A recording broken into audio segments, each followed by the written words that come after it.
ताहिर सिंधु और IG jail खाना जात मियां फारूक नजीर कोट लखपत जेल पहुंचे, जहां उन्होंने केक काटकर मसीही कैदियों को क्रिसमस की मुबारकबाद दी।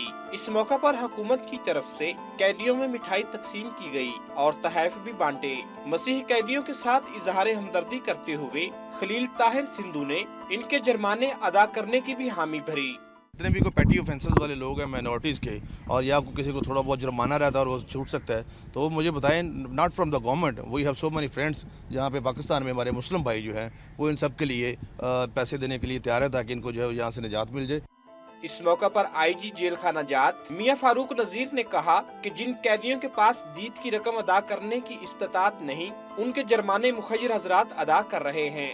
गुज़श्ता 10-12 साल से हमने 25 करोड़ रुपया दे के कैदियों को उनके जुर्माने और दैयत वगैरह जमा करवा के रिहा करवाया, और इन लोगों की तादाद जो रिहा हुए हैं ये हज़ारों में है। और आपको मैं ये बड़े वसूख से कह रहा हूँ कि जितने लोगों की भी ये लाखों रुपए में दैयत दी गई है, किसी की 10 लाख, किसी की 5 लाख, किसी की 6 लाख, ये छोटी रकम नहीं है, तो आज तक कोई बंदा उनमें से दोबारा जेल में नहीं आया। इंसान चाहे किसी करदा गुनाह की पदाश में पाबंदे सलासिल हो या उसने किसी जुर्म का इर्तकाब किया हो, बिलाखिर है तो इंसान, जिसे मजहबी और कौमी त्योहार मनाने का हक हासिल होना चाहिए। इंसान